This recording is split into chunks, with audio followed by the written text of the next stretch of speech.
When you're changing this part here, you want to use a screwdriver to move this snap ring back, and then it allows you to tap through this portion here, the pin, and as soon as you tap that through, the pin will drop out and this will come off. You can see I've just driven the pin out, pin comes out and it comes off. Now to get this push on the inside, I'm going to use a screw and screw into it using a screwdriver, and then use a pair of pliers to pull it out. I've screwed my screw in nice and firm. I've got a bit of leverage on the shaft. Nice and easy. New seal supplied by the client and the part number, if that helps. See from our old seal which way it fits, so be sure to pop it in the right direction, and obviously clean out inside the hole, making sure that your seal can back out against the surface at the back.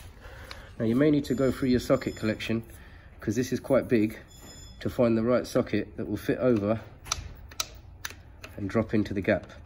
That's a good size, and that's perfect to drive in your new seal.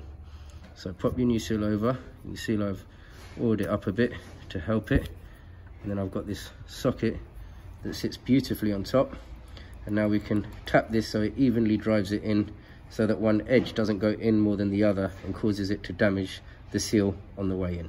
Our new seal driven in, all done. So now we can put our little union joint back on the back. Right.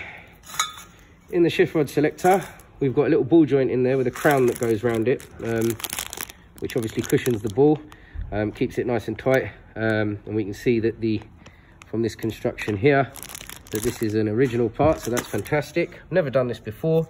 Originally I thought I may need to take this shift rod out to drop it out the bottom, but I can see that there seems to be more space at the top, so it will come out the top.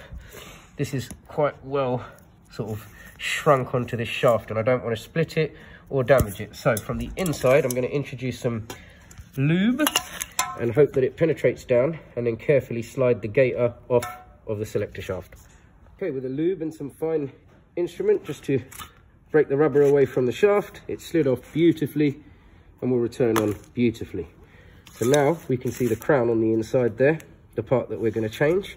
Okay, just pay attention to, I'll put it down so I've got more hands, these two wider sections here on both sides, clearly suggesting that it locks in under some tabs that it kind of screws under. So what we're going to need to do with the original one is turn it anti-clockwise so that it comes up off the out of its seat, and you can just see, if you look at this, you've got the wider gap. Hopefully that you can pick that up, the wider gap here, and I guess that, yep, there's one on the other side. So the lock is actually locked in under there. We're going to spin it round, and I imagine it will lift up. So basically, I entered my screwdriver into this gap here, slotted it across, and now you can see, hopefully, yep, that it's loose. So when you spin it enough, it will suddenly lift out. There's no need to bang it. Use advantageous gaps like this, or little edges of the crown, to get your screwdriver and tap it in the anti-clockwise direction, and it will pop clear. Now I'm just trying to work out whether or not I need to take this lower shaft off to allow this assembly to come out, and it looks like it does. I mean, I could probably fiddle around it, but for the sake of taking off one clip and putting it back in the same place, I'm not too concerned.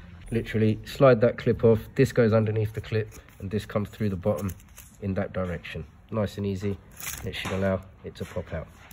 It looks like shit, so we're going to clean it up.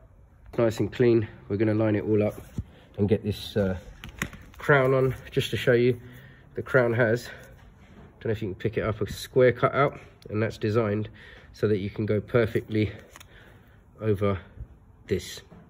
This helps with the recording, but as you swivel the joint in, you can see it sink, and you will need to help it with a screwdriver, but you can see it sunk in, and the lugs will click in here when it's all in. Here we have the bush all nicely fitted, and this is a lot stiffer than it was before, so lovely.